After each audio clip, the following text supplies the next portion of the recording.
Kaçma! Hey kaçma! Karmağına şaldağını! Tokta deyim! Tokta!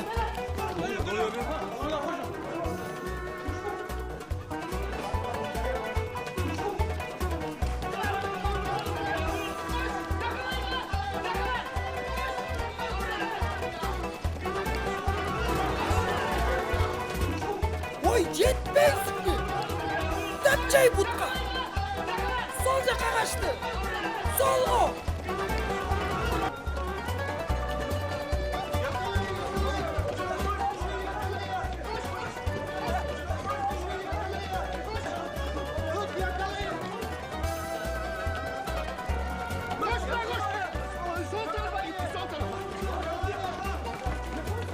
Kolum sındır uğru dese!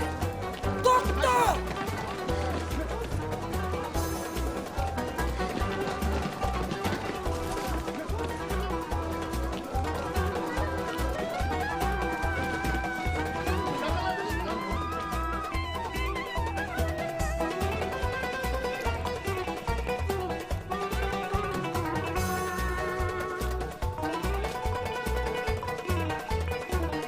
Emne, karmadыңар mı? Kim bulay? Karga okşayt, kolga düşesin, karap dur.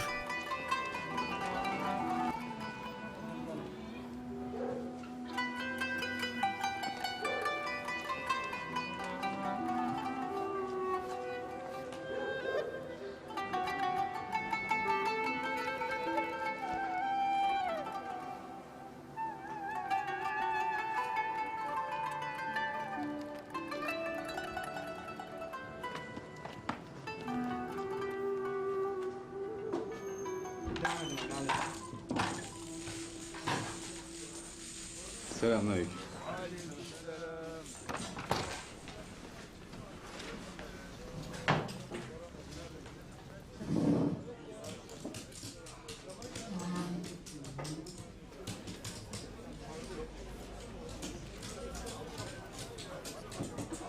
Hoş gelipsiz. Hoş geldik. Dağım ne kalaysız? Varıp albaňyz. Bolgany bir tilim limon bolsa ýakşy bolmak. Yaşılça bazar 50 metr ıldyjakta. Çayga goşup içsemmi degem. Bul jerde limondu balık menen, salat menen berебiz. Meýlem eç nerse emes. Kızmatker okşaysız. O, jaňy daýyndaldım. Bugün temaşda bul jakda bolabыз. Anday bolsa sizge biraz erecelerden aytıp koyayım. Biz bul jerlerde göçö kargaların jaktıra bermeýiz. Düşünbey kaldım. Çayыңды iç dağı, joluňa düş. Bul aymakta köp kattaçı bolbo. Bolbosa jak ayrılıp top çüzület. Ne deysin? Düşündüm. Çay son demdelipdir. Biz konoktan akça albaybız. Konak emesmin. Koluňuz menen goşa baryňyz. İşiňer ilgerilesin.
O kandayız Davut Mirzam.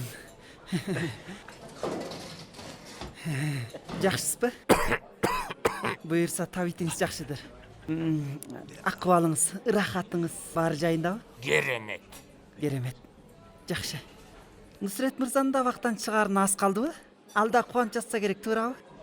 Тынчтык берчи, чучук. Түтүн чегенби же сени чегенби? Кечиресиз Давут мырзам. Негизи мен бир башка маселе менен сизге келдим эле. Билесиз, бюджетимден бытыйган, тигүүсегимден, тишимден, тырмагымдан тапкан кыймылсыз мүлктөрдү толуктап жатам. Айлантпай ток этер жерин айтчы. Элен айым жашап жаткан үй менин эң көзгө басар үйүм, билесиз. Мырзам, эгер уруксат берсеңиз. Эй, уруксат берсем, кыз экөөнү көчөгө кууп чыккың бар, Я? Андай деле эмес. Эсиңде болсун. Эгер эми бир ушул тууралуу сөз кылсаң, сөөктөрүңдү сындырып, иттерге салып берем, сен уктуңбу? Окуй мырзам, эмнеге мынча ачууланып кеттиңиз замат деле?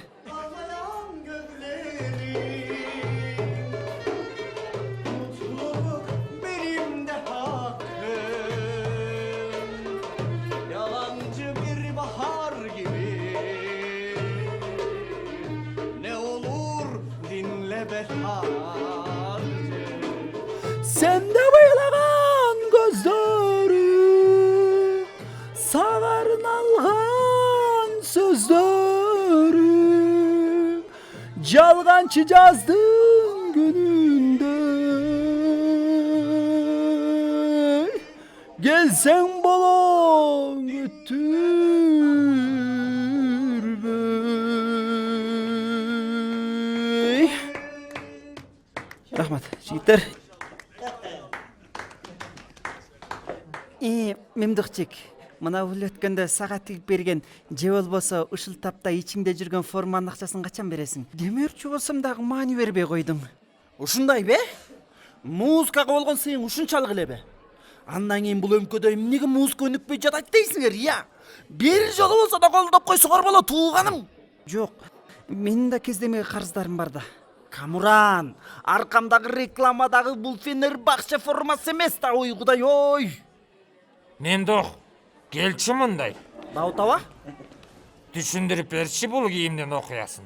Экөөңдүн сөздөрүңө түшүнүп болбойт. Аба, мындан кийинки кличкам красавчик Мемдух. Акыркы технология менен тигилген италиялык кездеме. Андан кийин тикмекчи Камурандын колунан өткөндө. Камуран! Аба, тең менен Нурсурет байкемдин эс алып жаткан жанына зыярат кылам. Мемдухчик, могу кийимдин акчасын качан алам? Капырай, кандай гана чучуйган кишисиң, Камуран. Макул дебедими, берем. Мына буларды да ала бар. Кийими менен чылымы. Аба, эртең чыккан атпайбы сыртка? Мемдух, Нусрет тыккан киши да. Сен алып бара бер. Мейли. Атос, Партос, Арамис, 1, 2, 3, 4. Sensiz ыйлаган көздөрүм, бактылуу деген акым. Камуран! Мен да чыгайын. Кийим ченеткен аялдар келишмек, күтүп калышпасын.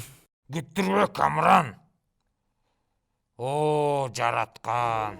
Kafeste aman bülbülüm altın kafeste aman öter aheste aheste.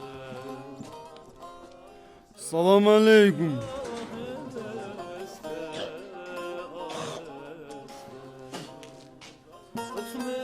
Адана шаарынан Идирис. Төөжинди Идирис. 25 жылмын. 15-нчи аттым. Дагы 10 бар. Тетиги жер бош.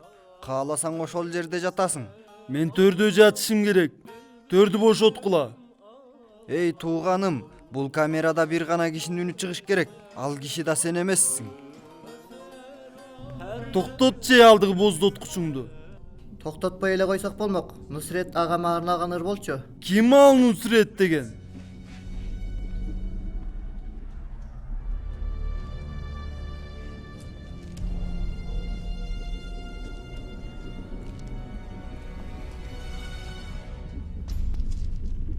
Demek sensin he?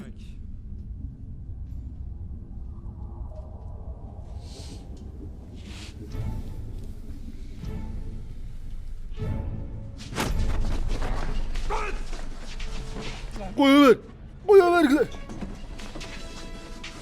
Dur emez düşünüp aldın. Tanışıp çayını içsek degenmiz. Koya ver. Koya vergile. Otur. Alıp gel çaydı. Sen eşikte daha uşuntip ongo solgo tükürösün mü? Tükürüp aldık Murat. Gönüp kalıptır biz. Sen biyaka kamalgaның менен мээң сыртта калыптыр. Угуп ал досум. Бул чөйрөдө өлүмдөрдүн эң көбү мээнин жетишсиздигинен болот. Ошондуктан башыңды этияттап колдонушуң керек. Болбосо өкүнүп каласың. Чыныга коюп сүйлөөнүн кереги жок. Алып кел. Ошондо эмне кылган тас? Кой бергиле. Кой бер. Эми тууганым, оозуңду чоң ачкын, макулбу? Ач.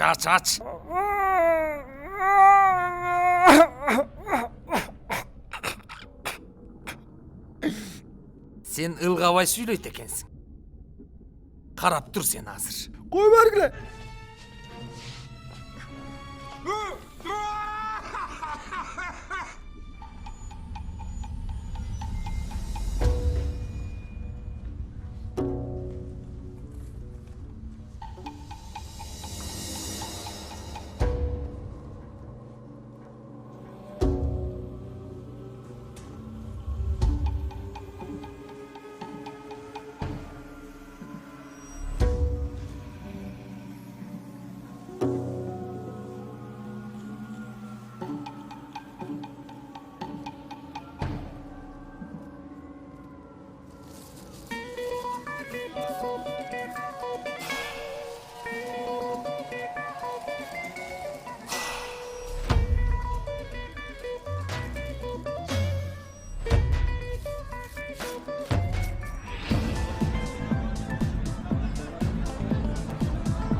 Bismillah. Emi beri çık beri. Orustun ölügünde yoğurga.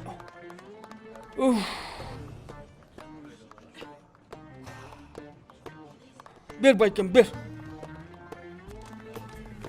Ne? Fayi, gülüşüngdü al. Usul ele bir bayke. Uşul öyle ödegin emne?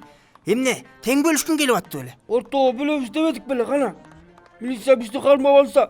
Lölür bizde aytağız deyip söyleşmedik bile. Men arabam bolbosa sen kayntip lölümün de ayta almağı lan. Hey, men ansız tele senin araban üçün berip jatamakçаны. Ha senin aldagı rayına berip jatat деп атасың ба? A doğru atat bayke bay. Mal doktorga da görgөзүшүң керек. Hey, sen gökme, galdir. Ha degende sen doktorga barışın gerek. Karaç, terine batpay kalıptırsın. Meyli, em bunu da kaldıç. Jengen bir mayramda kalsın. Bul kança son bolup beret. Jönö. Auzu biz. Ay, şunu jatta elboy koydum. Kuday urbası ele oldu. Karakçımın. Julabız, tonoybuz. Auzu biz. Uzunu kандай ele. Takır ele jatta elboy koydum koy şunu.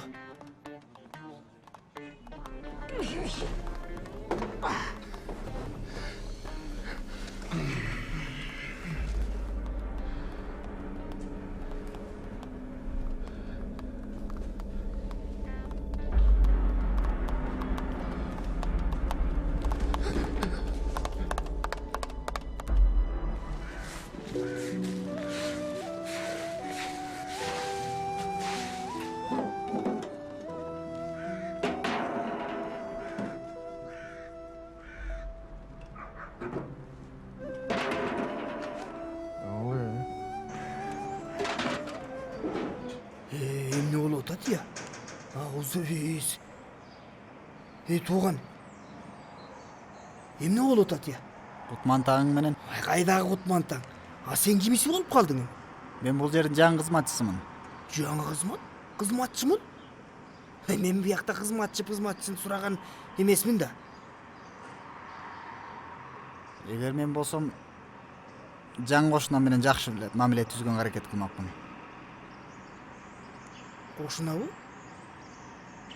Эмне? Түш көрүп атам бия. Макул эми. Буларды кийин сүйлөшөлү. Бир аз жумуштарым бар эле, бүтүрө калайын. Мен ичкериде чамадан бар эле. Таппай калдым. Кимдир бири алып кетиши мүмкүнбү? Албаганда карап турмак беле. Бул районду баары алышы мүмкүн. Чамаданында эмне бар эле? Тептерим. Күйтеп? Эми байкеси биздин районда аша чапсам 3 киши окуп жаза алат. Эгер чын эле китеп болсо, коркпой эле кой. Бат эле табылат. Буйруса. Ошентсе да мен бир карап көрөйүн. Балким таап калат да болсо. Таң атпай ачкарын китепти эмне кылат я бул? Давут ага, тигил жактагы таштандылардын жанынан таап алдым. Кимдики экенин билесизби? Мен эмне вокзалдын кароолчусумунбу, я? Кайдан билейин? Сизден эч нерсе деле сураган жокмун ой. Райондогулардын баары сенин кафеңе келген үчүн сурадым. Эмне бар экен ичинде? Китеп бирденкелер. Таштап кой. Муну кечеки киши көтөрүп жүргөн. Жакшы тургула. Жакшы бар. Ичинде эмне бар экенин карачы. Бияка койсоң да.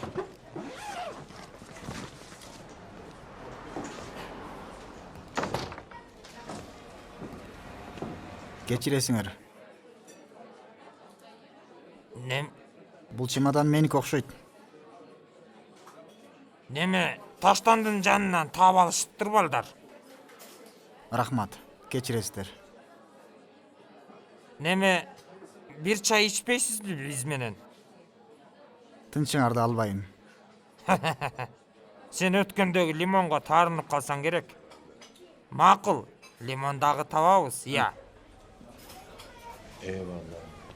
Ошондо сен бул жердин молдосусуң да, Кызматчы кылып дайындашты бизди. Кандай сонун. Молдоке, өткөндө сага каты тийип койдук. Күнөөгө батсак керек, Буттан тайдыра көрбө. Анын үстүнө жараткан менен мамилең дагы жакшы эмеспи? Астагфирулла. Кантсе да райондун каргаларды жактырбаган тууралуу билип калдык. Карга? Биз сени чекист деп ойлогонбуз. Кээде бизди аңдыганы келип калышат. Ошон үчүн коркутуп жаткам. Азыр каякта туруп атасың? Азырынча мечиттемин. Мечиттеби? Жалгыз эмесмин. Дагы бир дос бар жанымда. Андай болбойт да, устат. Сени аякка жаткырып койсок, Кудай урбайбы бизди? Давут мырзам, мечит оңдолуп бүткүчө ошол жерде калсам жакшы болгонтат. Анын үстүнө Батирдин акчасы да кыйнабайт. Ошол жакшыраак болот окшойт. Кудай атобо. Эмне деген адамсың сен? Катарыңды жазыптырсың, күчүмени күтүп турчу, башкаларга көңүл койбой, сүйчүмени сүйүп турчу. Бир нерсе деди? Салам айтты. Дагы? Калганын каттын ичине жазса керек Нусрет байкем. Өзүң окуп аларсың. 1, 2, 3, 4. Кимдин эмне маселеси болсо, ачык айтсын. Таяр мырза, сиз сунуштаган киши мынчалык маанилүү иштин жоопкерчилигин ала албайт. Дагы. Нусрет азыр ал бала бойдон, кичинекей районду гана көзөмөлдөп жүрөт. Чынында биз дагы тоготпойбуз аны. Дагы барбы башка? Биз кылган иштер канчалык кылмыш болсо да ар бир иштин чеги, жол жобосу бар. Нусрет бул таптакыр туура эмес ысым.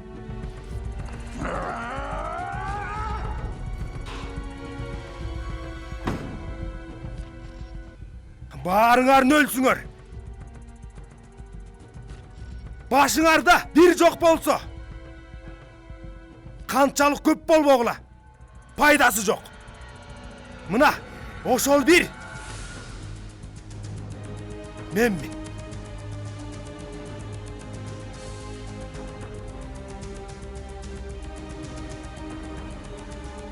Бүгүндөн баштап Нусрет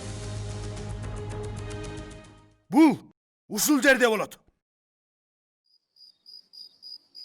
Халил ата. Түндө тынчыңды алып жатам, жаман көрбө. Бирок бул баңгизатка көнүп алдым. Халил ата, мени туура эмес ойлоп калышыңды каалабайм. Айла жок, бала бакыра даамын татып албасын деп өзүмдү курмандык кылып жатам. Жакшы эле кылып турмунбу я?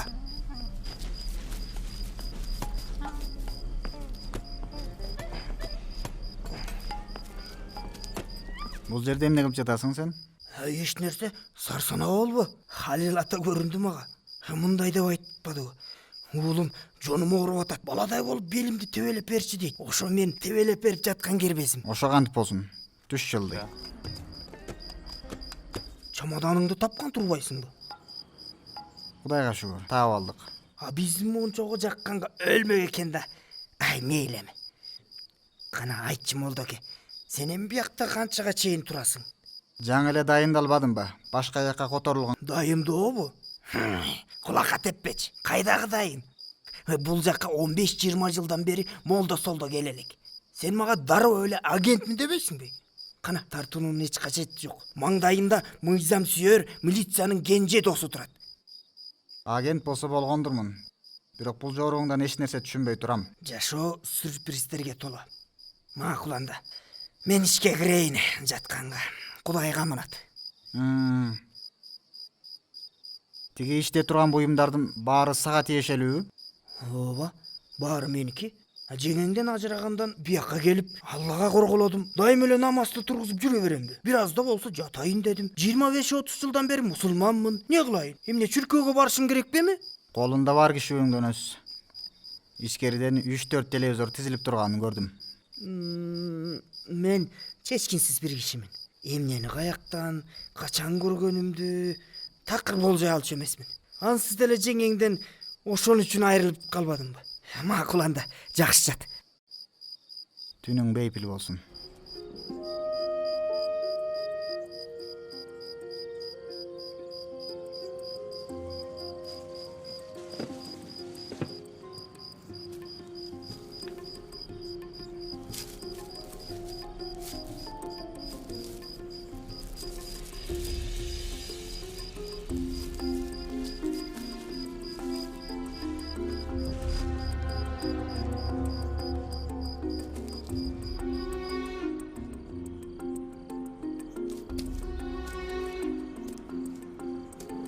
Устат, эмне кылып атасың эй?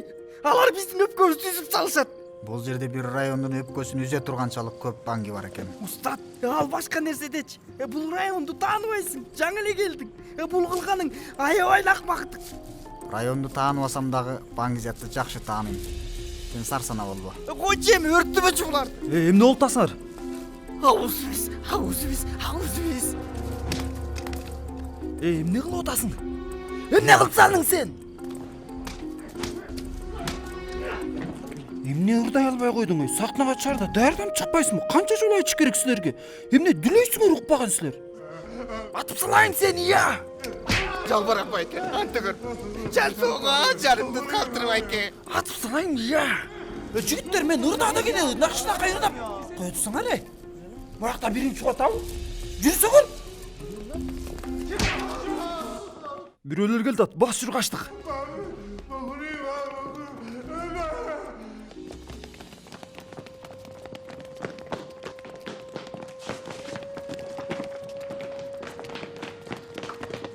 Эмнеге качып атышат булар, я? Скода? Устат! Чечкиле балдар, чечкиле, болгула батпаттар. Скода, устат, чечкиле дейм.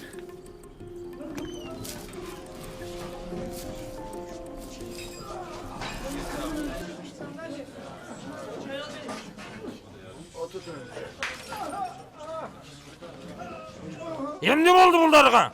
Ким кылды? Акмактар качып кетишти аба. Кемеспер. Тазала беттерин батыраак. Акмактар! Эй!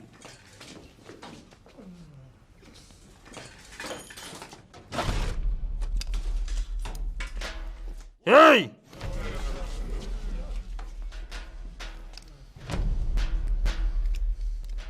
Кийин укпай калдык демегиле. Бул киши райондун мечитинин имамы. Бул киши да Скода. Ушул секундтан баштап буларга чаң жугузганды кан кустуруп жетесин жет атасынын жети жерден таанытам. Ушундай адамдарга ай Өлтүм окшойт. Скода! Скода! Өлмө, Скода! Скода! Скода!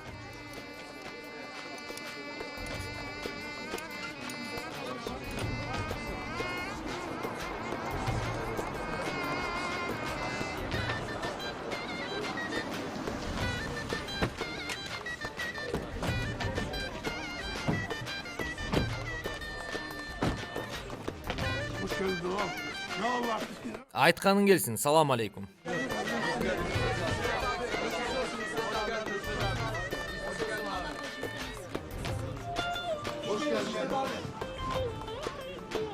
Ассаламу алейкум. Тамаңар таттуу болсун, агалар.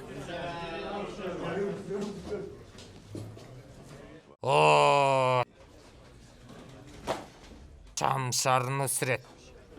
Кош келипсиң. Жүзүңдү бир көргөнгө зарыктык. Өркөнүң өссүн. Estağfurullah.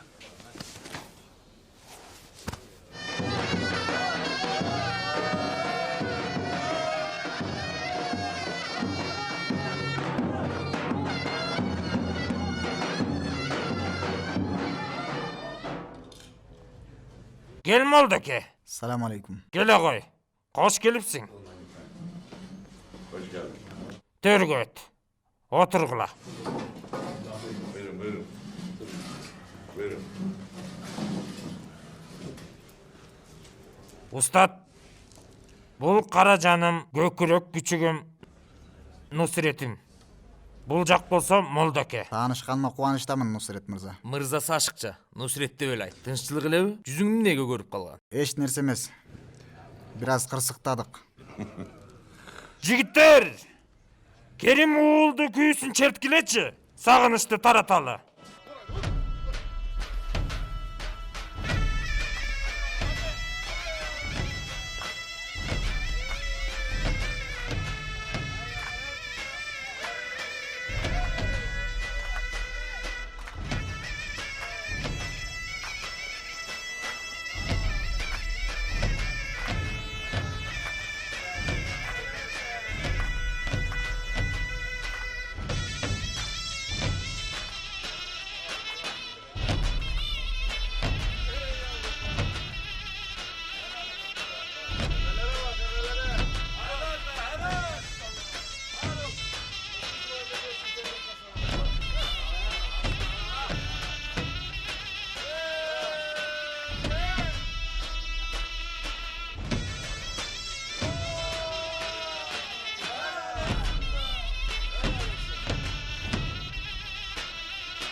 Мени сагындыңбы? Чынын айтсам, ошол сезим сагынуу деп аталабы билбейм. Бирок эгер ошондой болсо, анда кусалыктан куурадым. Неге мындай табышмактатып сүйлөп атасың? Кантип сагындың? Мындай болот го, кишинин мурдунун кемирчеги сыздайт. Андан кийин бирөө келип өпкөсүнө минип алгансып, дем ала албай каласың. Эми ушул сыяктуу да. Сагыныптырсың. Биздикин болсо билесиң да, жаштыгыбыз. Андай бизде жок. Демек эркектер ыйлап айтчы. Ооба да. Жашы чыкса, көзүмө чаң кирип кетти деп алдашат.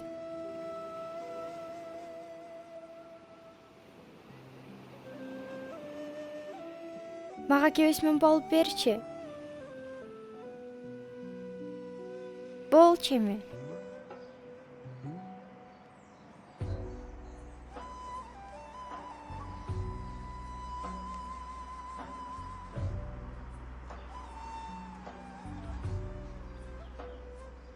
Нусрет дагы деле экөөбүз момпожейим келип жатат. Бирөө көрсө не дейт? Кашыктап тапкан авторитетин майрандай төгүлүп жүрбөсүн. Нусрет, сөз бер мага. Мындан кийин жаман иштерге жолобойм де. Жаман иштердечи сезимем. Жаман бир дүйнөдө жашап жатпайбызбы? Ыпластар кокобузга чейин каптап алганы качан? Каптай берсин. Ошентсе да сөз беришиңди каалайм.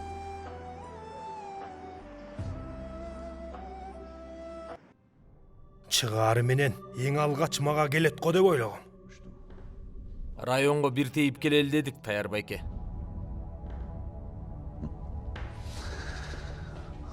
Сага эч нерсе убада кыла албаган ошол кишилерге убактыңды ысырап кылуунун не кереги бар? Таяр ага, районубузда тайча болбосо да койчо баркыбыз бар, ага ишенишет. Райондук баркың менен жүрө берсең, шаар тартиптерин үйрөнө албайсың. Мейли эми.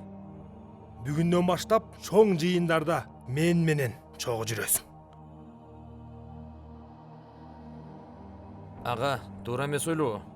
Бирок аша чаап кеткен жокпузбу? Мен акырындап көтөрүлсөмбү дегем. 30га чыгып алып, баарын акырынан болуусун каалайсың. Я, бирок менин али алын эле көчпөс кегим бар. Ошондуктан баарын ылдам бүтүрүшүбүз керек. Эмне болгон кек? Кек бир Нусрет. Жанын алуу керек.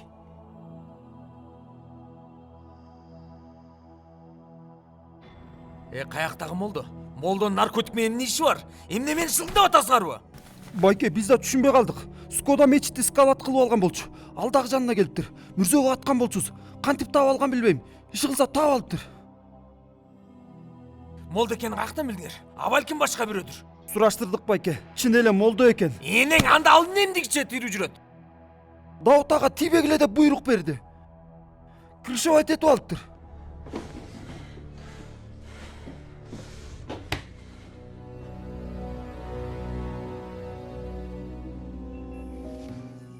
Бул бала бардыгын жоготкон убагымда келди. Бул бала сүйүмдүн түгөнгөн убагында келди. Ай. Кан досум мени сатып кеткен убакта келди Молдоке. Нусрет эмне дегенди билдирет, билесиңби?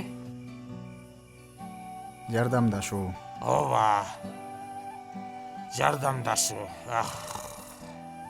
Жүрөгүбүздөгү мээримдин баарын ага төктүм, молдом. Сен да оңой киши эмес экенсиң. Таярдын баардык баңгизатын өрттөдүң. Аксөк Таярдын. Арам сийдик Таярдын.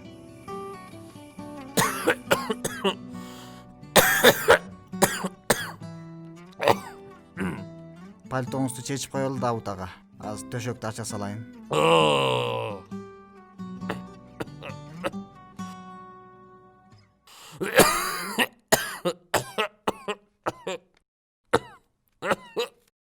Жакшы элесизби, Давут мырза? Ой, жанагы жеген курмалар кычтырып атат, устат. Жакшымын. Жакшы элемин.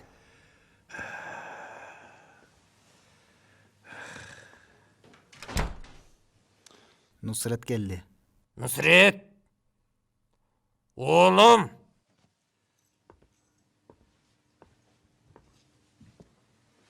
Келчи. Көрүп ал. Бул Алланын кишиси.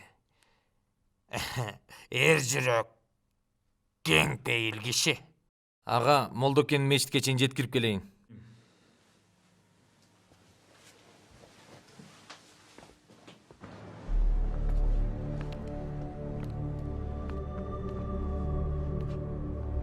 Мечиттин коросунда бир сандык баңгизатты өрттөптүрсүң. Ошондой болуп калды. Таянганың күчтүү го, Мунун да ээси бар. Ээси жеткен жинди болушу мүмкүн деп корккон жоксуңбу? Мени акылсыз бирөө катары таанышыңызды каалабайм, Нусрет мырза. Бирок андай учурларда көп ойлоно бербейм. Буга чейин ойлонбогон чыгарсың. Бирок ушул түндөн баштап акырындап ойлонуп башта. Аллах баарына күбө. Ооба, көрүп турат.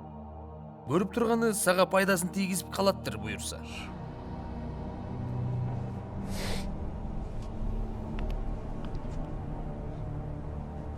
Айтмакчы, Даут атама дуа кыл. Көлөкөсүндө жашап жатасың.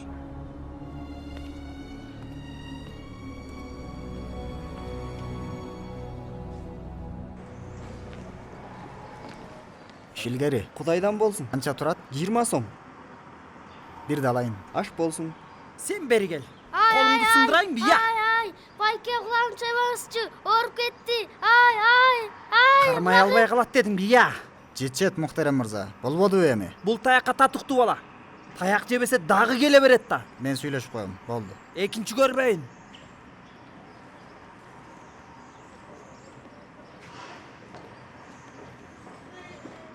Атың ким сенин? Абдулла. Абдулла. Кандай сонун атың бар экен.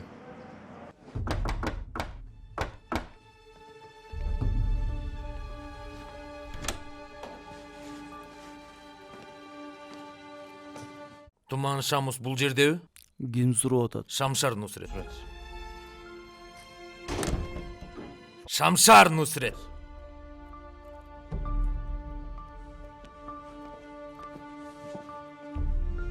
Шамуз байке, Шамшар Нусрет жолугам дейт. Болбой айткенде көрүп айтасыңбы? Бошобой атканды. Бошот. Бошот кула!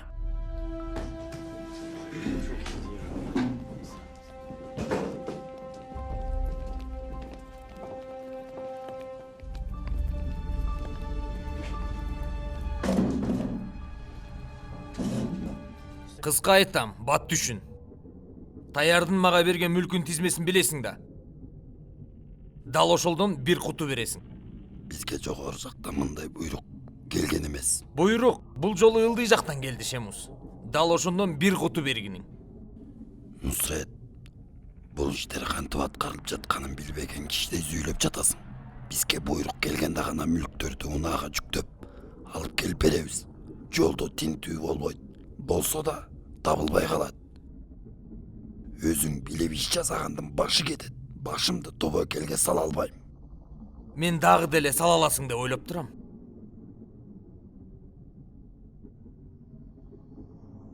Ал Тургай 2 күндүн ичинде келип калат деп ушунчалык ишенип турам дейсиң?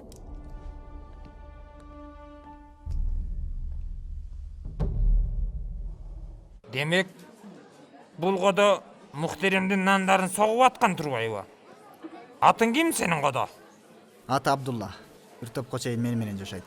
Мечиттеби? Ооба. Давут мырза, сиз каяктыксыз? Каяктан көчүп келгенсиздер? Измирден көчүп келгенбиз. Эшреф башалыкпыз. Анда бияка эмнеге келгенсиз? Жашоомдо жаңы барак ачуу үчүн. Бирок карасам, бирөөлөр бул баракты булгап жатат. Бул жерден бир нерсе үйрөндүм, устат. Дос менен душман бирдей көбөйүп жатат.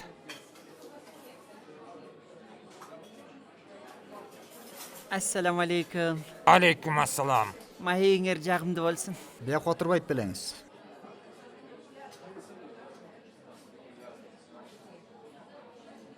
Бул райондун эли жума намазды каяктан окушат? Жума намаздыбы? Биздин район жума намаз окубайт десек дагы болчудай. Эгер сөзсүз окулуш керек болсо, тиги ылдый жакта бир мечит бар, ошол жактан окушат. Жума окуй тургандар ал жакка барышпайт десек дагы туура болчудай. Анда жума намазды бул жерде биздин мечитте окусакчы. Кандайча? Кантип ишке ашат? Сиз келесизби? Арстаным, мен мечитке эң акыркы барган кезимде кыска шортик кийчүмүн. Дагы окуңуз келсе, сизге кыска шортик таба коебуз бир жактардан.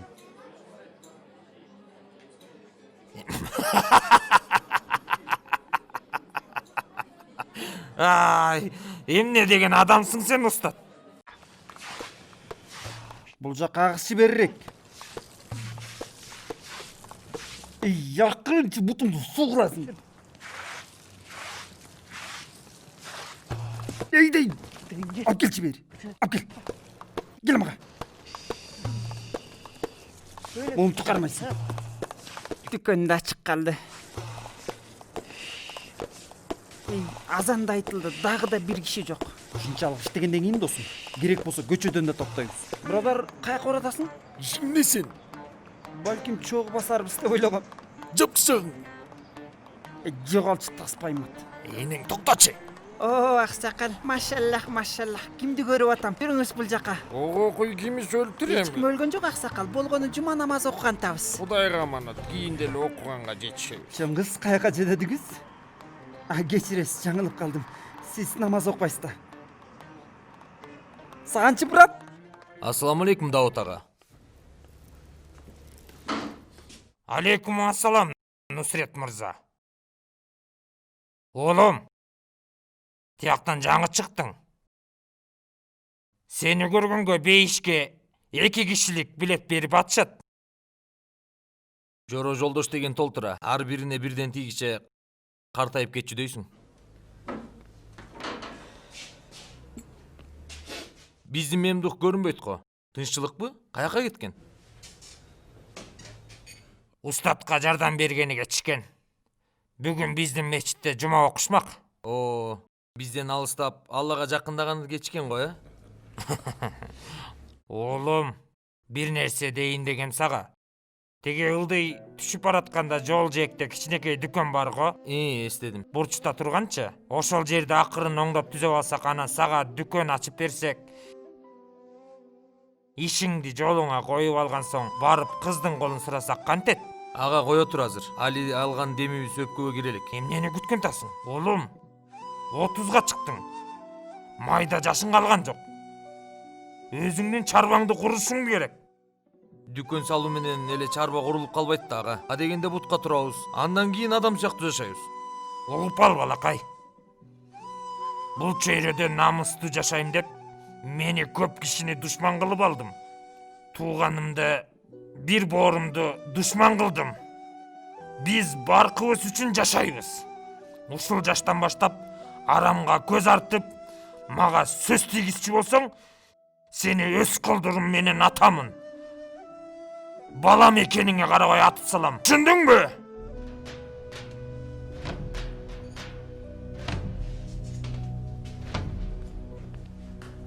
Түшүндүңбү? حي على الفلاح حي على الفلاح حي على الفلاح حي على الفلاح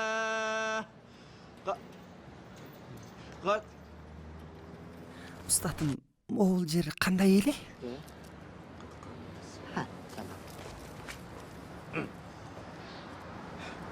قد قامت الصلاة قد قامت الصلاة الله أكبر الله أكبر لا إله إلا الله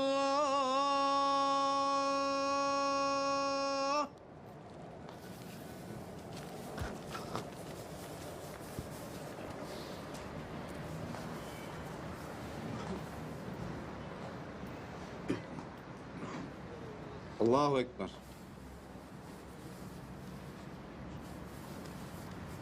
Elhamdülillahi Rabbil alemin. Rahmanirrahim. Maliki yevmiddin. İyyâke na'budu ve iyyâke nesta'in. İhdinas sıratal mustakim. Sıratal lezîne en'amte aleyhim. Gayril mağdubi aleyhim veleddâlin. Amin. Kul huvallahu adallahu semet. Lem yelid ve lem yulad ve lem yekun lehu kufuven ahad. Allahu Ekber. Semiyallahu limen hamide. Allahu Ekber. Allahu Ekber.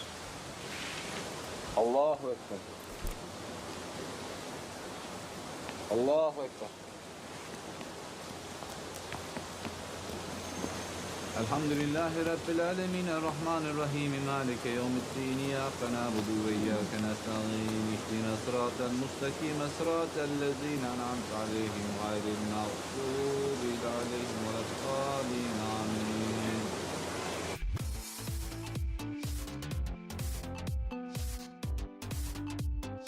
Брат, түшүнсөңүз, бир жумага кичине кечиктиргенде окшойбуз. Эмнеге кечиктирген тасыңар? Өзүңүз көрүп атпайсызбы, брат? Кардарлар жок болуп атпайбы? Сага бичинин кийимин кийдирип, билетсек көбөйөбү кардарларың? Кандай дейсиң, я? Ансыз да ишибиз шаштан көп. Эми сага кардарларды биз таап берелиби, я?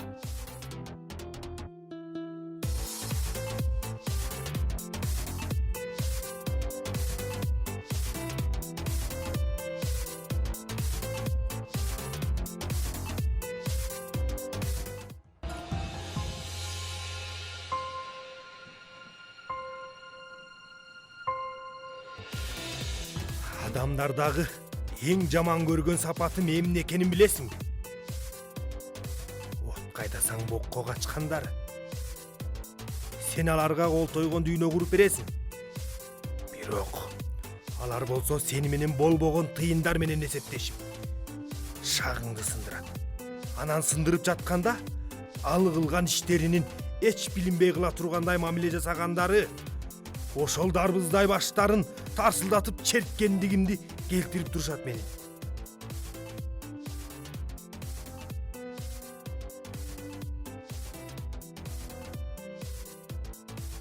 Бүгүндөн баштап бул жерлер дагы сенин көзөмөлүңдө болот. Жумалык отчет алып турам. Ийне жибине чейин.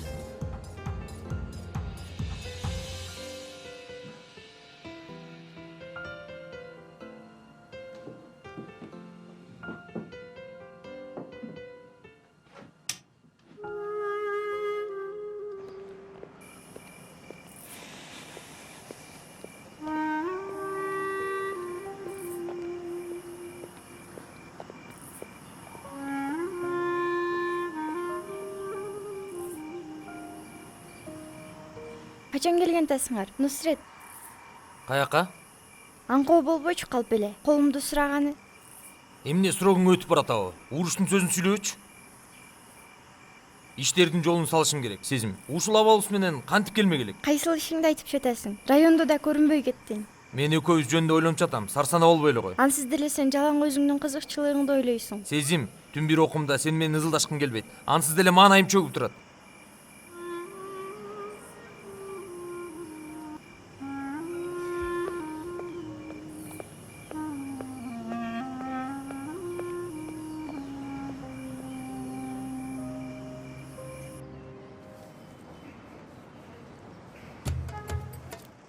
Тилектеримди кабыл кыл, Халил ата. Райондогулардын ырыскысын мол бер.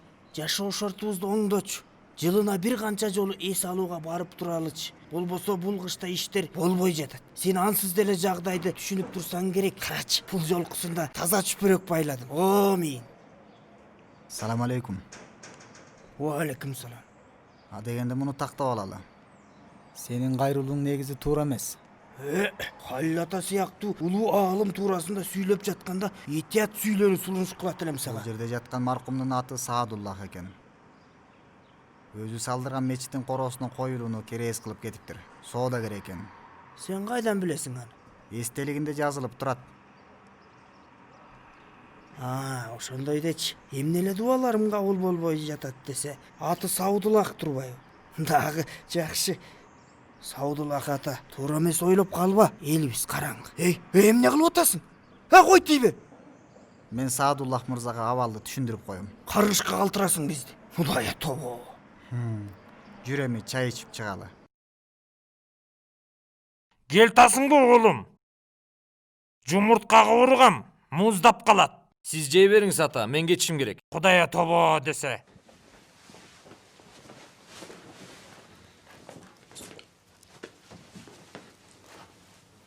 Эмне кычырап?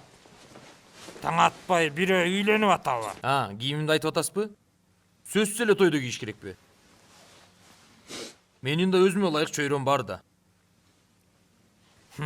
Менин билишимче силердин чөйрөңөрдө костюм деген жок эле го. Айтмакчы, формамды жаңылап коюш керек эле. Авторитет кийимиң менен бааланат да. Авторитет жүрөк менен, билек менен болот. Эгер кийимде авторитет болсо, аюуга мырза деп кайрылмакпыз.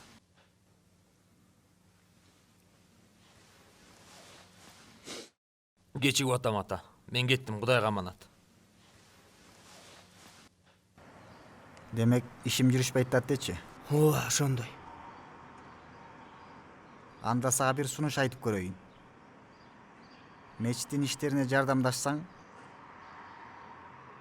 айлыгымдан сени менен бөлүшөм. Кандай дейсиң? Эме Бирок берки жумушуңду таштоо шарты менен. мындай да эме. Бул иш мен үчүн иш эмес. Бул иш мен үчүн жашоомдун маңызы, жашоого болгон көз карашым, жашоо стилим.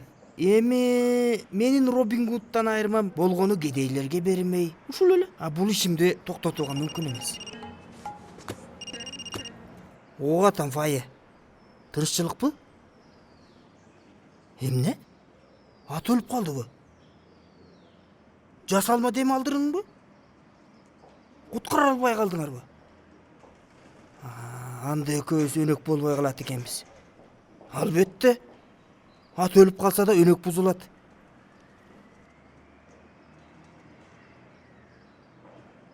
Эмне деп аттык эле?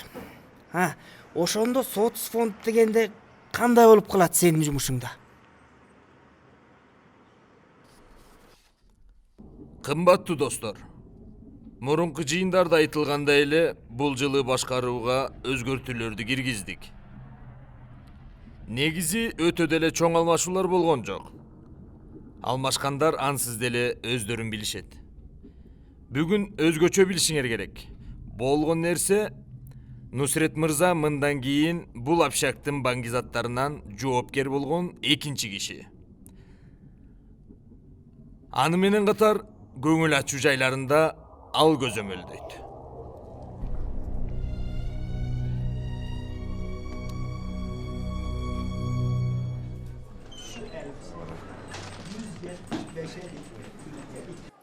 Кош келдик. Ассаламу алейкум. Убарып албай эле коюңуздар. Алла ыраазы болсун.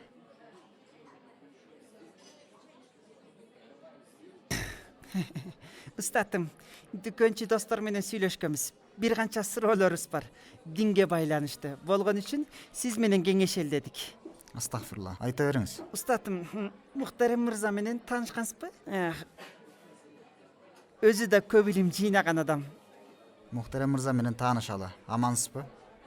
Устатым, бир топ илимий жыйналыштарга катышкам. Кандай сонун?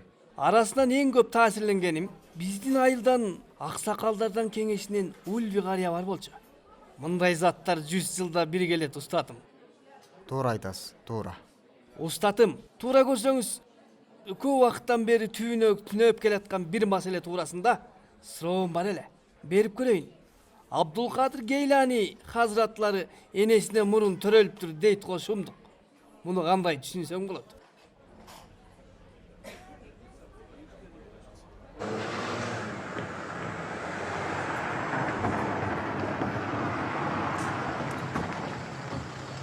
Устатым, менин дагы бир суроом бар. Угу атам. Өткөндө мечитте кайненемдин жаназасында бери жагында дагы бир жаназа турган экен. Ошондо бир суроо мээме тык дей түштү. Бул алдыңа кетейин Азраил периште мынчалык көп ишке кантип жетишип жатат? Азраил алейхиссалам бул бир периште, Камуран мырза. Периштелер өзгөчө касиеттерге ээ. Албетте, алар дагы учалышат. Болгону ал гана эмес, атомдордон молекулаларга чейин тартылуу түртүлүү күчүнөн тартып, электрондордун атомдук айлануусуна чейин жөнгө салып турушат. Айтор бардык нерсени алар кыймылга салып турат. Ушунча милдеттин арасында бирден көп адамдын жанын алуусу түшүнүксүз болбосо деле керек. Эми устатым, баары эле сен экөөбүздөй эмес да. Түшүнбөй калгандар да болсо керек, туурабы? Устатым, түшүнбөй калгандар үчүн маселени дагы да жөнөкөйлөтсөң. Анда мындай деп элестеткиле. Көктөгү күн бирөө эле, туурабы? Ошондой болсо да бардык тарапка чачкан жарыктар бардык адамдардын көздөрүнө бир убакта тиет жана бардык адамдар күндү бир убакта көрө алат. Анын сыңардай Азраил дагы, Азраил алейхиссалам бардык адамзаттын жанын бир убакта ала алат. Жамгырлуу күндө кандай болуп калат деп мыктыс бир суроо сурайын дейм. Бирок отургандардын илимий даражасы кыйналып калат го. Нусрет байке, кош келипсиз байкем. Бул эмне кылып жүрөт биякта? Сухбат бар байке. Райондуктар маселе сурап жатышат. Дин, ыйман жөнүндө. Эй! Эмне сага бияк мечитпи? Күрмөңдү жонуңа сал да жөнөр бул жерден. Хутба айткың келип жатса, жума күнү мечиттен айт. Мен хутба айткан жокмун. Достор менен маектешип отурабыз. Кааласаңыз сиз дагы сухбатка катышыңыз. Мен бир кишиге жогол дегенде, ал адамдын тирүү калышы үчүн орточо 1 мүнөтү бар. 10 секунддан калды. Молдом, жогол. Өзүң кашынды. Жогол! Чыгып кет! Нусрет байке.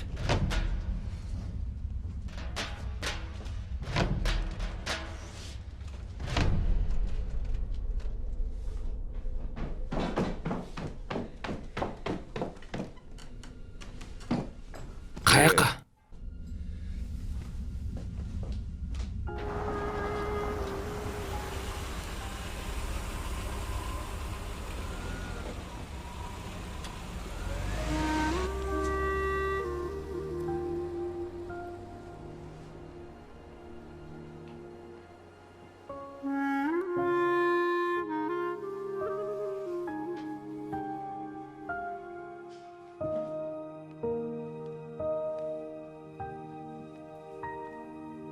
Байке, бүгүн дагы сабак окуйбузбу? Албетте окуйбуз. Бир ага дегенде эшикке чыгып эс алып келели. Макулбу? Жүрү анда, үстүңө кийип ал.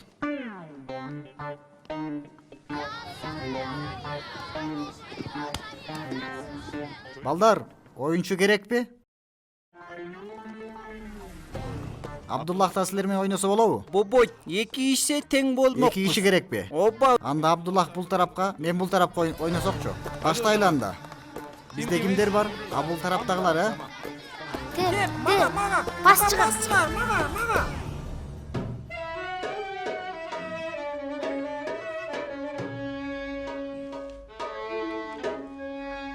İzmir'in kavakları dökülür yaprakları.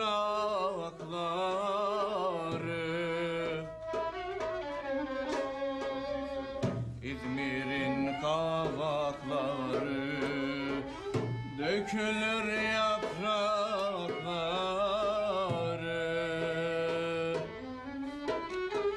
Bize de derler Çakıcı, yar fidan boylum, yakarız konakları.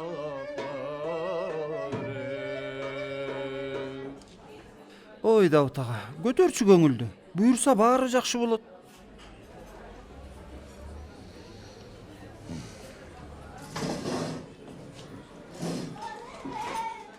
Балдар, баарыңар ошол жерге отуруп тургула. Ассаламу алейкум. Алейкум ассалам. Сулайман мырза, тиги балдарга суусундук бересизби?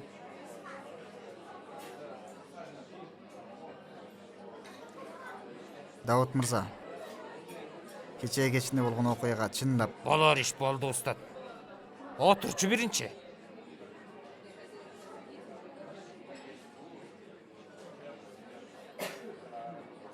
Аллах баарына күбө. Нусрет деле жаман кишиге окшобойт. Тиги мадрабаштар эмне кылып жүрөт? Футбол ойногонбуз. Утуп алдык. Балдардын чуулдаганы кандай сонун, чымчыктай чырылдашып. Машаллах. Айылдын балдарын көзөмөлдөш керек. Чөйрө жакшы эмес. Бир аз сабак берсек, пайдалуу болсо керек деп ойлоп атам. Кандай дейсиз? Ой, менден кайсы жыргаткан мугалим чыкмак эле ушул жаштан кийин. Эгер мага сунуштап жаткан болсоң. Мектепте окуп жүргөндө сабактарым жаман эмес болчу. Бир нерселерди үйрөтө алсам керек деп ойлоп атам. Жок дегенде калтырган сабактарын толуктайбыз. Ошентиби менен сырттагы жаман иштерден оолак кармаган болобуз. Мечиттин дагы абалы жакшы эмес. Бир нерселерди кылат элек. Мен окчу устатым. Сен айткан ишти мен ушул жайымда кылсак болбойбу? Çocuklar, Бүгүн балдар сүйлөмдүн түрлөрүн үйрөнөбүз. Кана ким сүйлөм түзөт?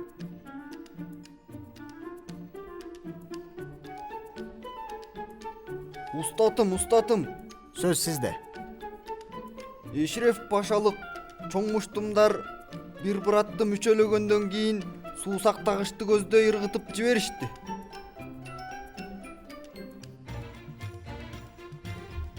Бул эмне деп койду? Мен дагы түшүнбөй калдым. Рахмат. Кана балдар, биз кайра Мехмет Акифке кайталы.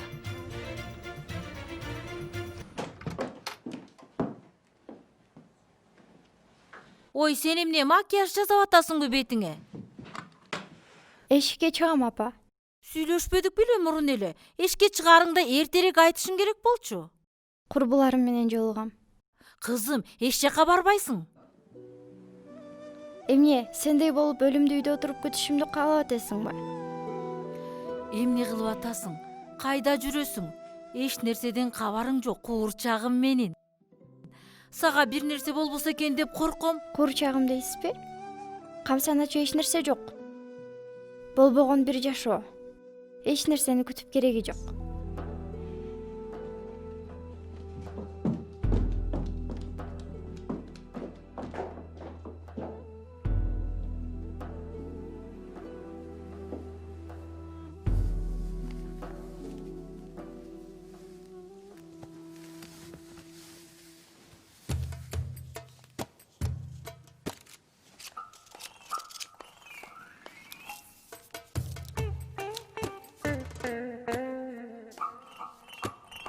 Ким эле бул аппак сакалдуу Олия? Дарвин. Дарвин ата, жүзүнөн нур чачырап атканын карачы.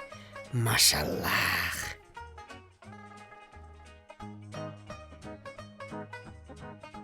Устатым, бул оңдоп түзөө иштер кантип ишке ашат эми? Калкыбыз кайрымдуу эмеспи? Райондогулар колго алышат. Албайт. Устатым албайт. Колго алышса, ийбак эле алышпайт беле. Кана. Менимче бир аз сабырдуу болуш керек. Ар нерсенин өз убагы бар. Уясынан эрте чыгып алган көпөлөк көпкө жашай албайт.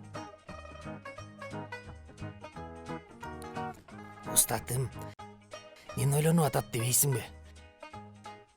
Бул жерде көптөгөн буюмдар турбайбы? Ушуларды сатып, андан түшкөн акча менен оңдоо иштерин жүргүзүп алсакчы я? Бул айткандарың чынын айтсам мага жаккан жок. Буюмдар деп калдың. Андан көрө ээлерине таратып берип салсаң болмок. Кайдаган айтпачы молдом. Эмнени кылай, сил жерден уурдаганымды каяктан эстемегиле. Бир-бирден таратмай, кыдырмай, чачым агарып кетет го.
Жашылча базарынын маңдайындагы 2 кабат үй. 4-чү батир.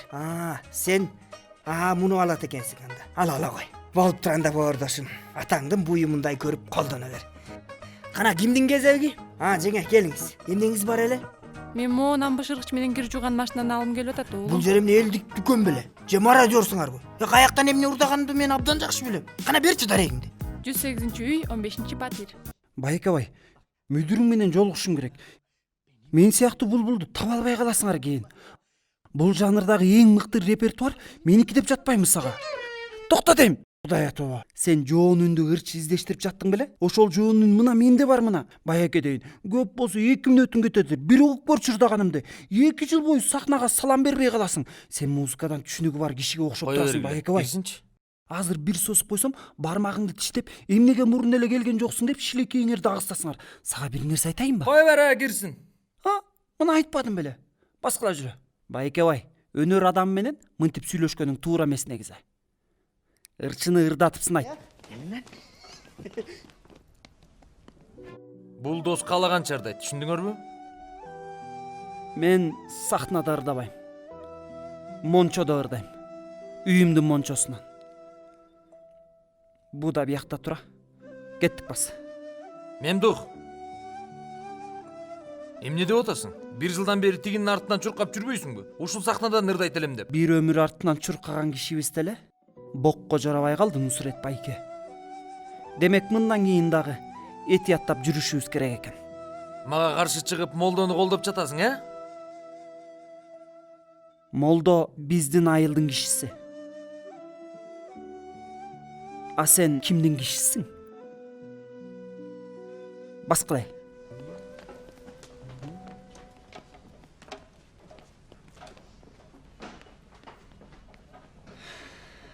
Жеңилдетип алдык устатым. Аз эле калды. Рас болбодубу? Мечиттин килемдери эле болсо калганы шашпай бүтө берет эле. Килемби?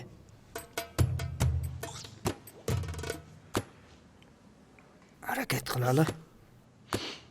Курсагың ачтыбы? Биз чай-пай ичели дедик. Жок. Рахмат. Силер жегиле. Көп иштедиңер. Кудайга шүгүр. Жүрү апу. Курсак тойгузалы. Дагы жумуш көп.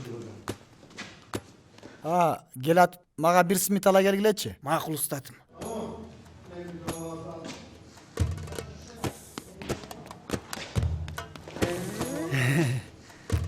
Ассаламу алейкум устатым. Алейкум салам Мемдух мырза. Кош келипсиз. Кош келдик. Келерин келдик устатым. Маанай жок бир аз. Тынччылыкпы? Сиздин сухбаттарыңызды сагындык устат. Тиги Нусрет байкебиздин чатагынан кийин айылдыктар сабакка келерги жок кантейин эми? Негизи досторду мен да сагындым. Башка бир жерде отурсак болобу? Мисалы каякта? Бияк жарабайт. Эч ким келбейт. Ачык айтып коеюн. Алар бизге келбесе, биз аларга барабыз. Башка чайканага барсакчы? Башка чайканагабы? Тахирага шейшемби күнү 20-25 киши келебиз. Үстөлүңдү, чайыңды, шорпоңду даярдап тур. Ал ортодо чайдын баасы тууралуу дагы сүйлөшөбүз. Болбосо башың менен жер казасың. Макул артисим. Кудайга аманат бол. Кандай? Жаңы жумушуңа көнүп калдыңбы? Болуп атат. Бул иште эч кимге боор ортпайсың. Мына ошол ишиңдин ийгилиги. Кер.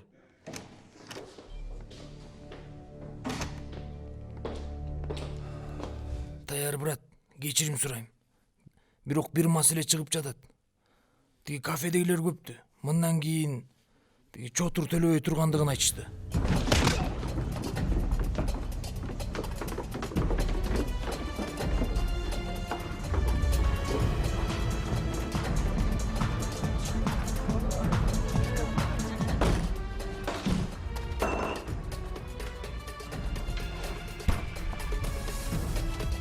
Отыр, брачка.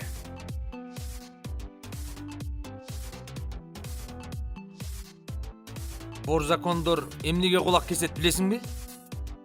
Анткени кулак калканында нерв болбойт. Кесип атканда каты оорубайт. Ошондуктан өзүнүн айткандарын кулагы укпай жаткан болсо, ал кулакты кесип салуу маанисин туюнтат. Чачтарыңды кайсы тарапка тарайсың, кана айтчы? Түшүнгөн жокмун, брат. Чачтарыңды дейм. Кайсы тарапка тарап жүрөсүң? Эми оң жака. Ай! Анда сенин оң жак кулагың укпай турбайбы, э?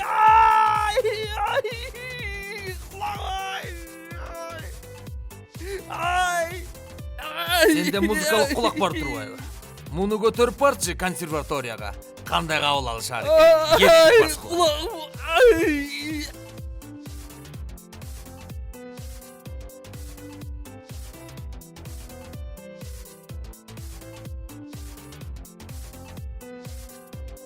Сезим?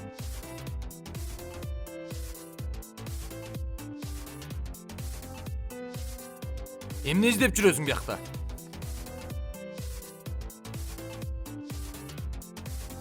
Салчы, брат. Сага эмне болду? Барбайм. Бастайм сага.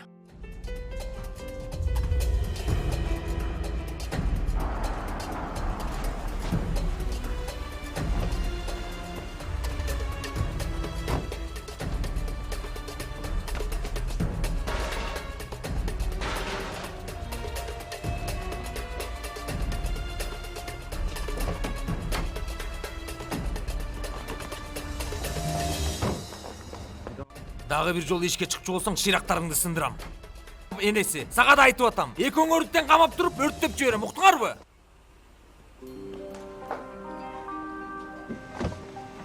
Dünyaya dargınım gittin gideli. Kalbim yara şimdi seni kanıyor. Deli bir volkanın küsmesi gibi. Dilim sustu ama içim yanıyor.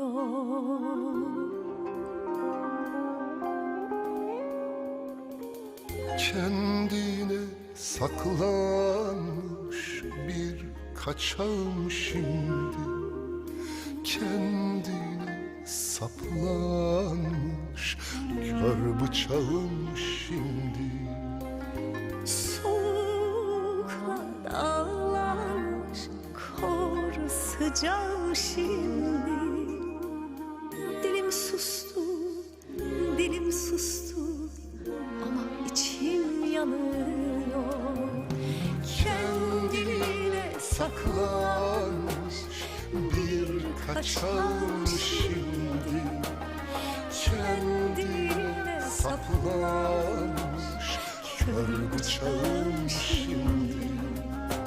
Soğuğa dağlanmış kor sıcağım şimdi. Dilim sustu, dilim sustu ama içim yanıyor.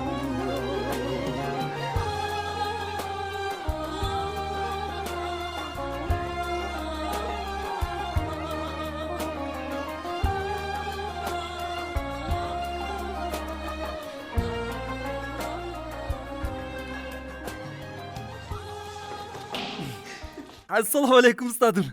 Алейкум салам Мемдух мырза. Кечинде Тахир байкен чайханасында жолукмай болдук. Орун ээлеп койдум бизге. Башка досторго кабар бердиңизби? Эми кабарлайбыз ustadım.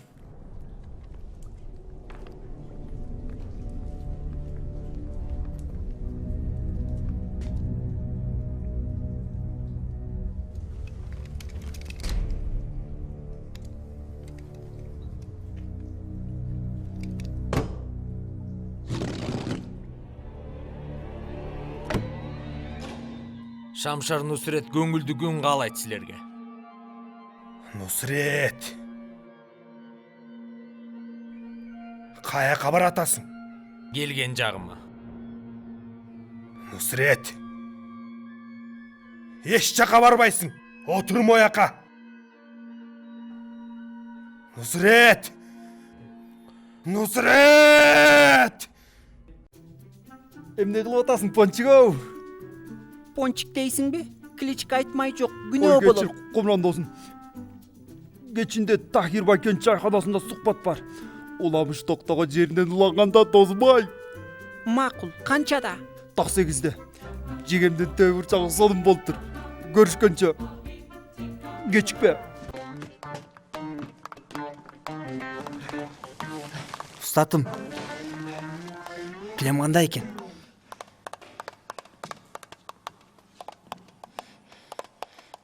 Экөөбүз эмне деп сүйлөштүк эле?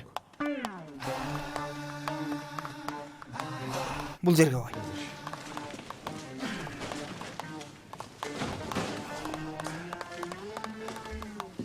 Ассаламу алейкум устатым. Алейкум салам. Устатым, ылдыйраак жакта менин килем саткан дүкөнүм бар. Бул дос жагдайды түшүндүргөндөн кийин бир аз да болсо салым кошуп калалы дедик. Аллах разы болсун.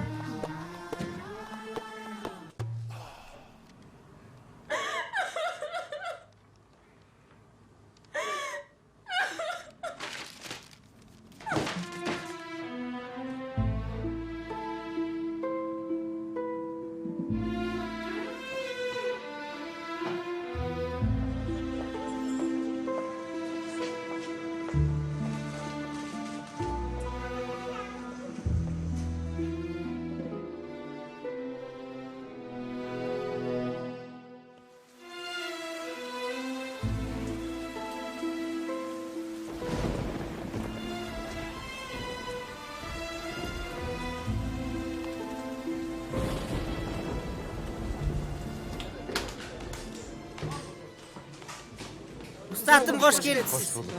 Алейкум салам. Отура бериңиздер. Убара болбой эле коюңуздар.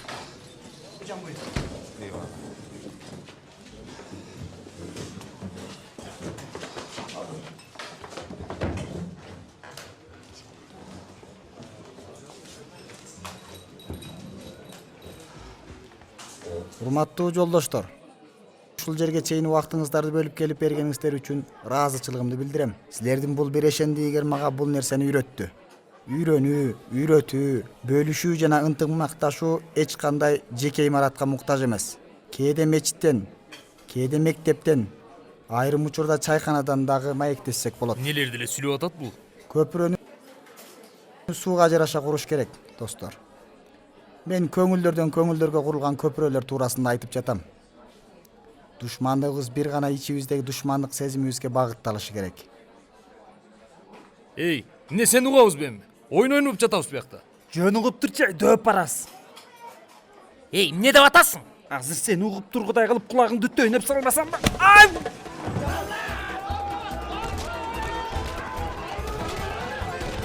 Жигиттер, токтоткула.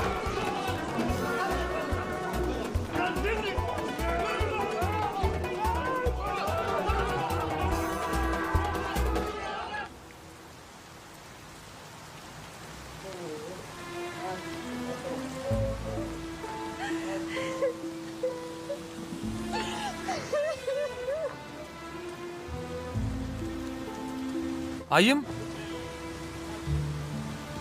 Аллах балейсин берсин сага.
Мылтыктын оозунда шамшардын изинде жашаган мен 8 жолу канга боелуп 2 жолу өлүп тирилгем. Каргалар жүзгө чыкса, көпөлөктөр 2 гана күн жашашат. Эгер сенин калыстыгың ушул болсо, жашабай мен анда бул жашоону.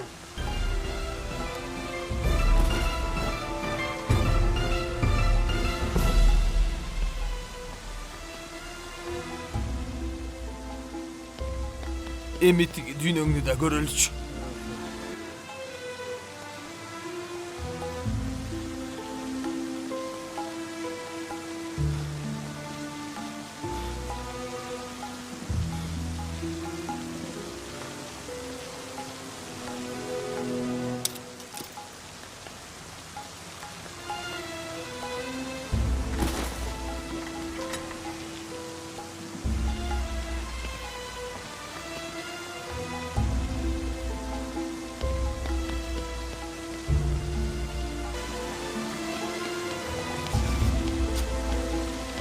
Мако, эмне кылып салгансың?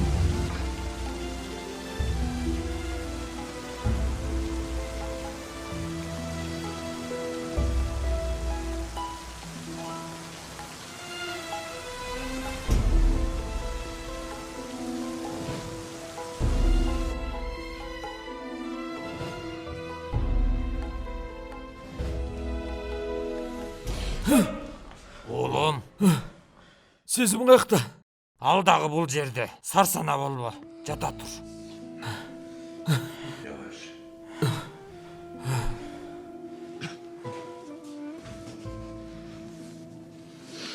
Мен сезимге алып барчы ата. Oğlum, капельницаң али бүт элек. Ансыз деле абалың оор.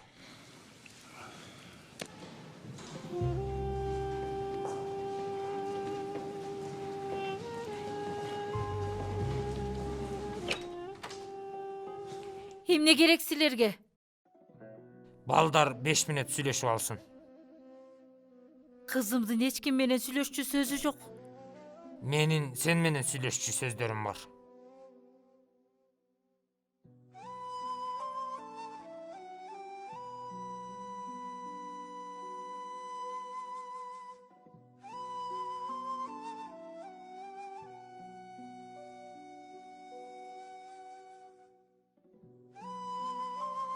Сүйлөшчү сөзүм бар деп аттың беле? 25 жылдан бери тилимдин учуна келип качып кетчү болду. Өлөөргө келгенде баатырсың да, сүйүүгө келгенде эле коркоксуң. 25 жылдан бери арыстан терисинин артында коркок болуп жашадың. Мен болсо сенин сүйгөнүмдүн акысын четке кагылуу менен төлөдүм. Андан дагы жаңы төрөлгөн чиедей кызым менен. Кылмышкерлердин чоң жыйынында мындай шарт коюшту. Сүйүүнү же бизди танда дешти. Учурунда мен аларды тандагам. Бир аялды карай албаган киши кол тойгон районду кантип карай алмак эле? Тиги жаңы келген молдонун жүзүн көңүл коюп бир карачы. Эмнени көрөсүң билесиңби? Сүйүү. Болгондо дагы бардык адамдарга жеткидей мол сүйүү. Бирок түшүнө аласыңбы, аны билбейм. Себеби ал сенде жок да. Жактырган кызым менен кандоозумдун ортосунда калгыдай кылып бир тузак коюшту. Мен экөөнү тең жоготуп алдым. Эми болсо бир уулум бар. Ал менин өмүрүм. Елена район алмашты. Райондуктар да алмашты. Кел эми уруксат берсең, биз жетпеген максатка алар жетишсинчи.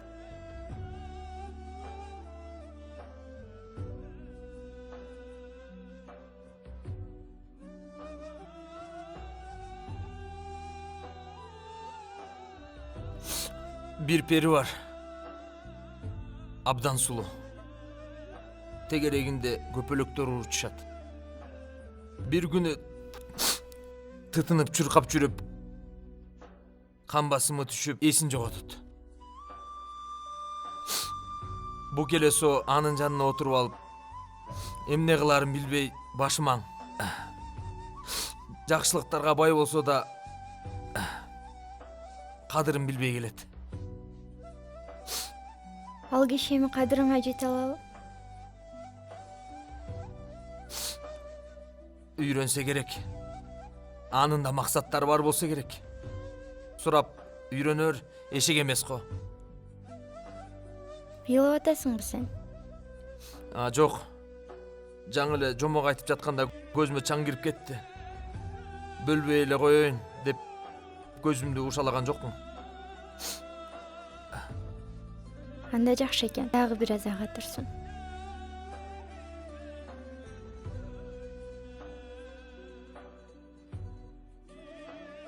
Эки өлүмдөн бир жашоо пайда болот, Нусрет.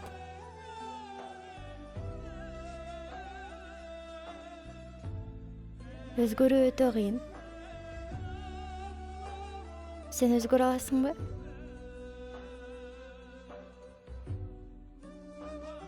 Өзгөрө аламбы билбейм. Бирок мен өзгөртчү кишилерди билем.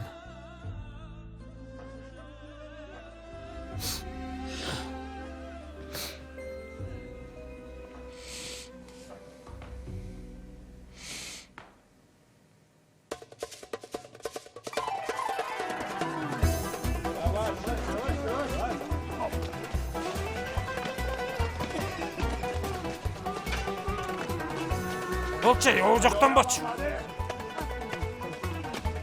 Кана эл журт чогулгула. Районубуздун эң алгачкы розасы. Чогуу тургузалы. Кана, бисмилла.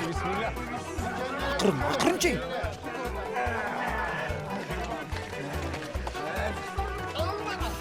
Can suyunu ver, can suyunu ha. İşte bu.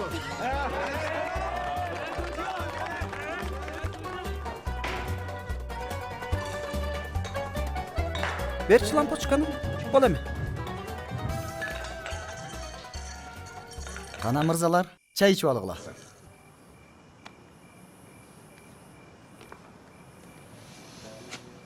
Көпөлөктөрдүн өмүрү эки эле күндүк болсо да, эмнеге 2 күн бою эмгектенишет? Кызыктар болсоңуз керек.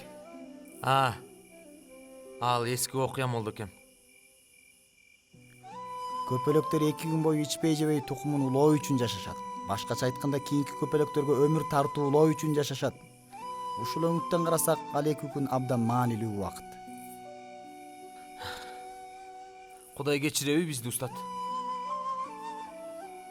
Чекебиз бир да жолу саждага тиелек. Ырайым кылабы я бизге? Давут мырзанын жанында чоңойдуңуз. Канча жолу кечирди эле? Балким 100 жолу, балким 1000 жолудур. Анын жүрөгүнө ошончолук мээримдүүлүктү салган Аллах кантип кечирбесин?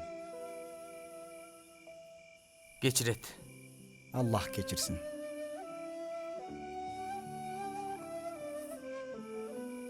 Мейли анда, Аллага аманат бол, устат. Аллага аманат бол.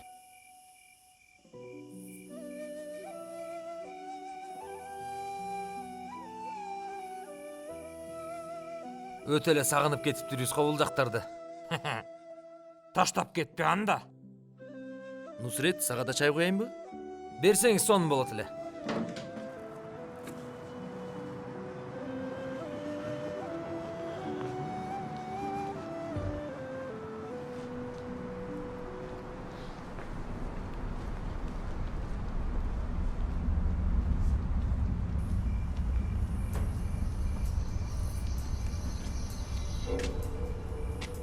Чынын айтсам, ушунчалык кыска убакыттын ичинде адамдардын көңүлүн кантип бийлеп алдың? Ушуну билгенге абдан ынтызармын.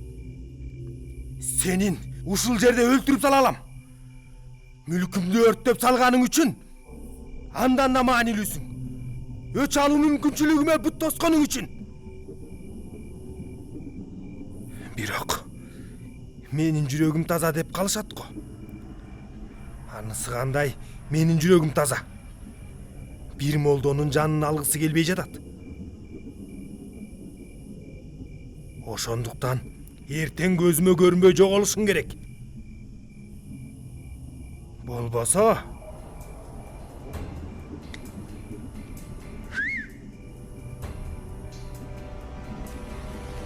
Тула!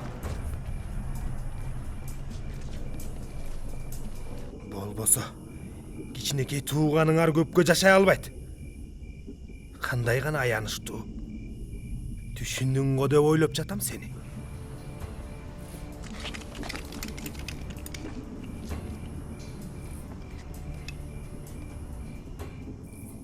Сенин жашооңдун чымынчалык баркы жок экенин мен ансыз деле билемин. Эртең бул жерден чыгып кет. Анан да унутуп калбай, Давутка айтып кой. Бүгүн түнү аны эски конушта күтөм. Давутка чейин алып барып мени убара кылба, Бул эмне дегениң? Сен айтып кой, ал өзү түшүнөт.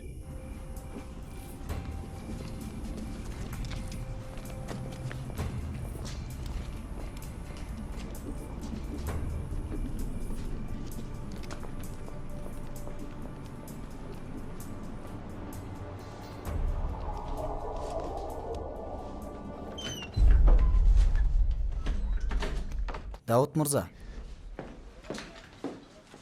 Бир мүнөткө сүйлөшүп алсак болобу?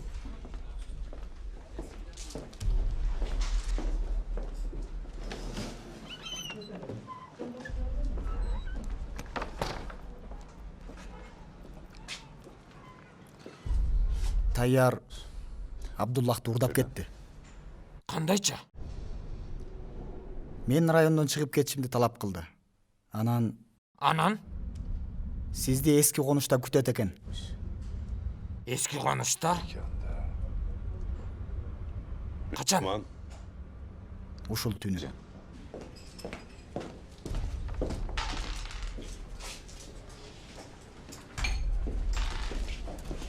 Ата кайка жөнөдүңүз?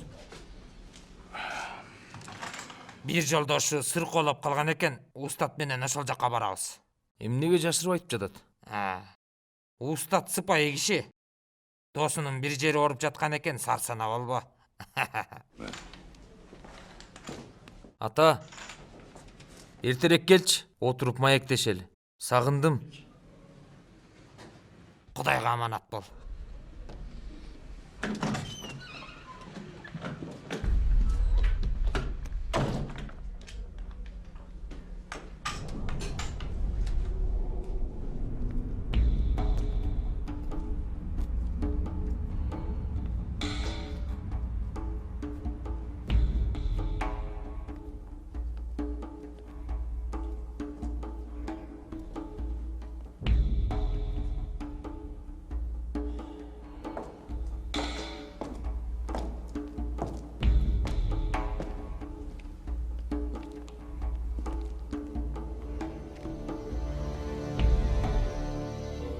Кандай гана арамза кишисиң сен, Тайяр. Эми минтип уулдарымды уурдодосуң. Жашоомдо ушунчалык көп нерсе уурдадым дейсиң? Сенин уурдалган балаң мага кеп эмес. Маселенин тобетер жерин сүйлөшөлү, Тайяр. Молду эч жака кетпейт. Баланы да кое бер. Сенин эсебиң мен менен. Демек, бардыгын жоготсоң дагы кайрадан кармашууга карум бар дечи. Бардыгын жоготкан кезимде маңдайымда кан досум бар болчу. Азыр болсо арамза жыландарды тааныбайм. Елена, сени сүйүп туруп алды.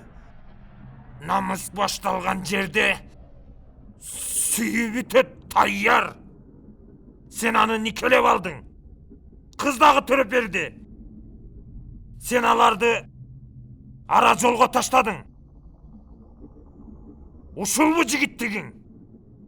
Көздөрүндө Башка бирөөнүн сүйүүсү жанган бирөө менен кантип жашайсың, Давут? Сен адал жолду тандасаң, а мен күчтү тандадым. Токтоп, мырылдаганыңды! Күчсүн ашабыз. Эски шарт менен.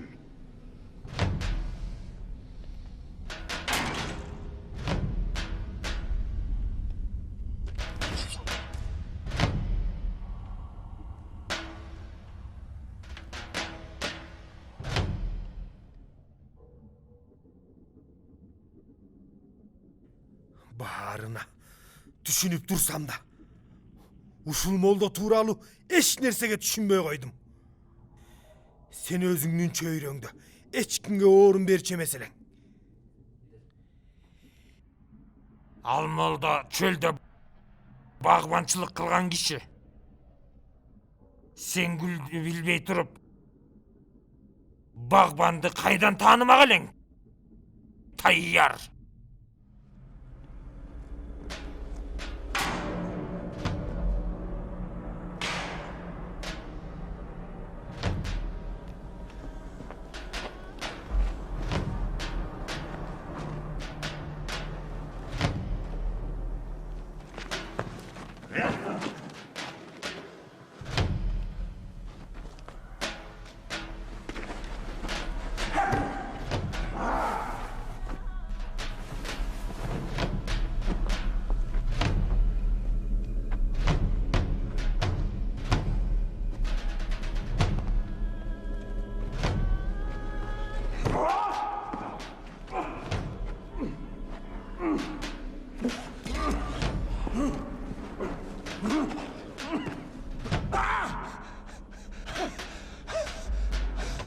Tayyar, seni muzdasam, özümden de kanım agat.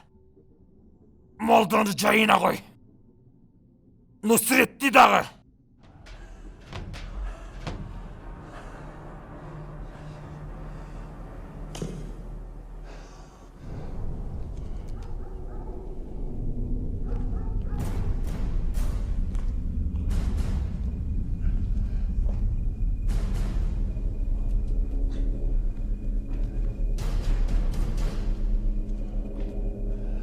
Эмнеге тартиптен алыс жүрдүм билесиңби? Себеби ал менин жалаң гана жоготууга учуратты.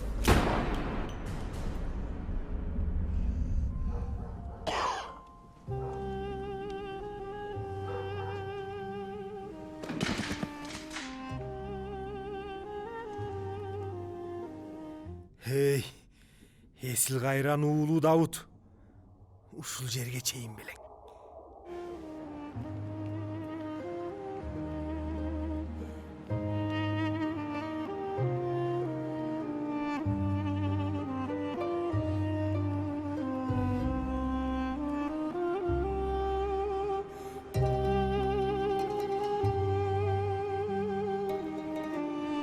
Allahu Ekber.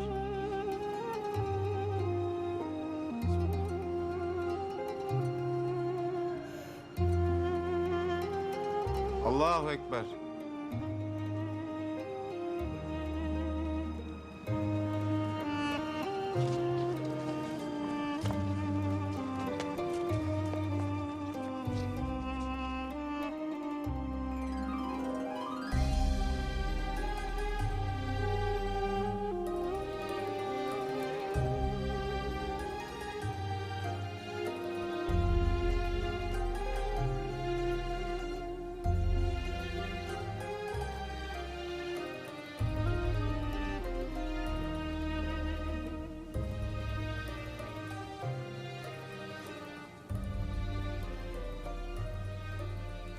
Акыңызды адал кылыңыз, Нусрет мырза.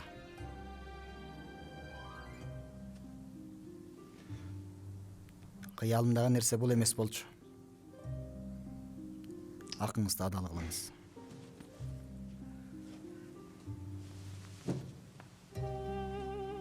Эч жака кетпейсиң, Молдоке. Давут ага жаркын келечек үчүн, сенин бул жакта калышың үчүн кетти. Сен да кетсең, гүл ачканы жаткан бүчүрлөрдү ким сугарар? Кетпе.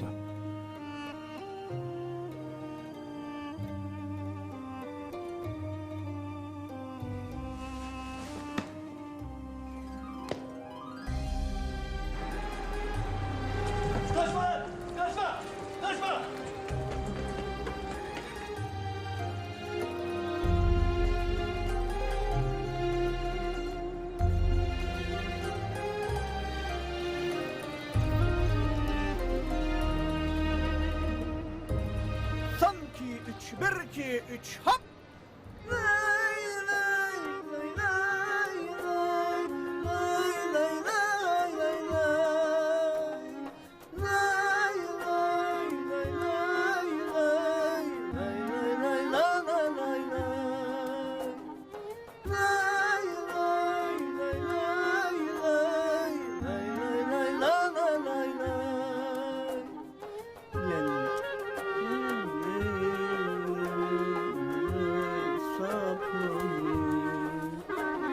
Сүйлөсөң жылып көңүл. Ах чиркин. Ушул обонго ыр жаза алсам гана. Үн коштогондор.